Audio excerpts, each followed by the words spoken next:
Hello friends, नमस्कार, जय जगन्नाथ। तो आज आम जाइलु मुंबई साकिनाकारी थिबा जगन्नाथ मंदिर, किंतु आमे जेहेतु दूर रे रहूचु सेतिपय हमको 2-3टा ट्रेन चेंज करी जेबाको पड़ला। तो एपटे मो हस्बैंड को देखंतु ट्रेन चलिला टाइम रे ही ओले पड़चंती, जोटा कि मोर अभ्यास नाही टोटली। पर आमे जाइलु मेट्रो स्टेशन। मेट्रो रे हमको जेबाको पड़िबो साकिनाका। आज मेट्रो रे भी एते भीड़ नथिला, नहले मेट्रो रे बहुत भीड़ हुए मुंबई रे। मेट्रो स्टेशन रो एयरपोर्ट बहुत पाखरे, देखंतु केते पाखरे देखा जाउथिला फ्लाइट। एपटे बहुत टाइम पर फाइनली आमर मेट्रो आसी जाइथिला। मेट्रो स्टेशन ऊपर ही देखा जाउथिला जे एठी श्री जगन्नाथ मंदिर अच्छी बोली, और ओडिया रे भी लिखा हैला, आपण मन देखि पड़थबे। हमें बाहरला बेले टिके कम वर्षा होतला, और एबे देखंतु एते जोर से वर्षा होची, फिर भी हमें मंदिर भीतर को जाइथिलु। आम ठाकुर देखंतु केते सुंदर देखा जाउचंदी, और केते सुंदर सजा भी हेची।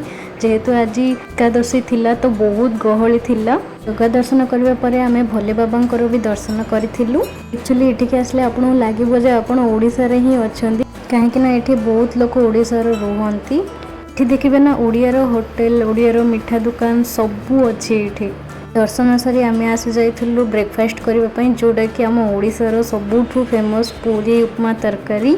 खाइले आपन को लगे जमी ओडिसा रो ही टेस्ट बोली।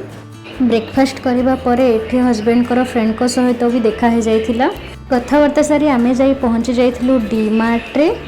डी मार्ट रो किछि किणाकिणी करी आमे पुणे आसी जाइथिलु मेट्रो को। एक्चुअली मुंबई रे आपन जुआडे भी बुलिबा को जिबे ना, सैटरडे संडे ही सबुठु बेस्ट। कहीं ना नॉर्मल डे रे ट्रेन रे बहुत भीड़ थाए, कहीं ना मुंबई रे ट्रेन मेट्रो छाड़ के आपण आ कोथरे भी भल से ट्रैवल करि परिबेनी। एठी देखंतु लोकल ट्रेन रे एते भीड़ अछि जे आपण सेतरे जाई भी परिबेनी।